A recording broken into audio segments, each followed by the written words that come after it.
السلام علیکم ناظرین محترم، جیسے کہ آپ جانتے ہیں کہ رمضان المبارک کا مقدس مہینہ چل رہا ہے۔ آج رمضان المبارک کا جو ہے تیسرا دن ہے، اور کہیں نہ کہیں آج ہم جناب B M O Sopore doctor Zulfiqar صاحب کے پاس آئے، کیونکہ اکثر و بیشتر اگر دیکھا جائے کہ کئی ایک ویڈیو سوشل میڈیا پہ وائرل ہے جس میں یہ کہا جاتا ہے کہ جو واٹر میلن ہے، جو ہے تربوز جسے ہم کہتے ہیں کہ وہ انجیکٹڈ ہے، اس میں انجیکشنز لگائے گئے تبھی وہ ان کا جو پیداوار ہے وہ زیادہ سے زیادہ اس سال بھی دیکھنے کو مل رہا ہے۔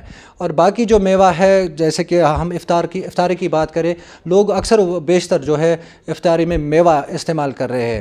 تو مزید ہم جانیں گے ڈاکٹر صاحب سے کہ ان سے کیا فوائد مل سکتے ہیں اور کیا نقصانات ہو سکتے ہیں۔ سر بہت بہت شکریہ آپ کا ہمارے ساتھ آج پھر بات کرنے کے لیے، آپ نے ہمیں ٹائم دیا سر۔ جی السلام علیکم سر، پچھلے کئی ایک دنوں سے ہم لگاتار یہ دیکھتے ہیں کہ کچھ ویڈیوز سوشل میڈیا پہ وائرل ہے، واٹر میلن جسے تربوز بھی کہتے ہیں، اس چیز کو لے کے سر کیا اس کی وجوہات ہو سکتی ہے؟ کیا یہ بالکل صحیح ہے کہ جو واٹر میلن ہے وہ انجیکٹڈ ہے؟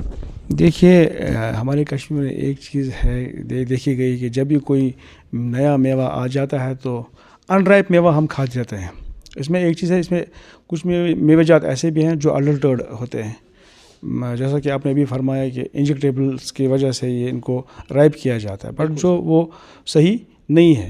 اور ہمیں چاہیے اس بات کا خیال رکھنا کہ ہمیں پہلے یہ جانکاری ہونی چاہیے کہ کون سا میوہ اس موسم میں تیار ہو کے آ جاتا ہے ہمارے مارکیٹس میں، اسی حساب سے ہمیں پھر میوے لینے چاہیے۔ خاص طور سے جو ہمارا یہ رمضان کا مقدس مہینہ ہے، اس میں تو ہمیں اس بات کا زیادہ خیال رہنا چاہیے کہ کون چیز ہمیں لینی چاہیے اور کون چیز نہیں لینی چاہیے۔ جیسے ہی ہم فاسٹ رکھتے ہیں، جب ہم افطاری کا وقت ہوتا ہے، ہمیں زیادہ کوشش کرنی چاہیے کہ ہم کاربوہائیڈریٹس کا زیادہ استعمال کریں اور پروٹینز کا زیادہ استعمال کریں۔ سر، جو واٹر میلن کی آپ نے بات کی ہے کہ مطلب انجیکٹڈ، اس میں کوئی سچائی ہے نہیں؟ دیکھیے، اس میں ایک طریقہ بھی ہے دیکھنے کے لیے کون سا، یہ تو میں نہیں کہہ سکتا ہوں، لیکن جو دیکھا گیا ہے کہ اس مہینے میں اتنی چیزیں اویلیبل نہیں ہوتی تھیں پہلے، تو اب ایک دم کیسے اویلیبل ہوگی؟ یہ ایڈمنسٹریشن کو بھی اپنی لیول پہ وہ بھی چیک کر رہے ہوں گے اس لیول پر، اور ہمیں بھی دیکھنا چاہیے کہ کیا صحیح ہے اور کیا غلط ہے۔ لیکن جہاں تک واٹر میلن کا سوال ہے، اگر ہم دیکھیں، اس میں ہم خود بھی اگر دیکھیں تو اس کا جائزہ لے سکتے ہیں۔ اگر ہم کسی دکاندار کے پاس جائیں گے، میری آپ کے مادھیم سے لوگوں سے اپیل ہے، اگر وہ کبھی بھی جائیں گے بازار میں واٹر میلن خریدنے کے لیے، تو اس کو چیک کریں۔ چیک کیسے کر سکتے ہیں؟ اس کا ایک یہ طریقہ بھی ہے چیک کرنے کے لیے، کیسا یہ صحیح ہے کہ یہ اڈلٹرڈ ہے کہ یا نہیں ہے۔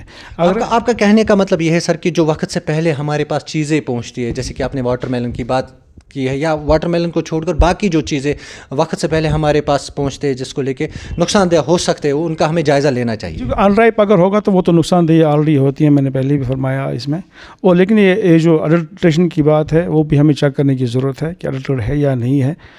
تو اس میں ہم خود بھی میں ایک چھوٹی سی ایگزامپل دے سکتا ہوں۔ اگر ایک واٹر میلن ہم کاٹیں گے، ایک کاٹن بال اگر آپ لے لیں گے، کاٹن بال لے کے اگر ہم اس پہ جو کاٹ کے جو بیچ میں جو اس کا ریڈ ہوتا ہے، جو جس کو ہم کھاتے ہیں، جو اندر والی اس میں وہ ہوتی ہے، اس کو ہم چیک کر سکتے ہیں۔ اگر ہم کاٹن بال اس پہ رکھیں گے تو اگر اس کا کلر ریڈ ہو گیا، اگر اس کا کلر کاٹن بال ریڈ ہو گیا، دیٹ مینز یہ اڈلٹرڈ ہے۔ اگر ریڈ نہیں ہوا، دیٹ مینز یہ پیور ہے۔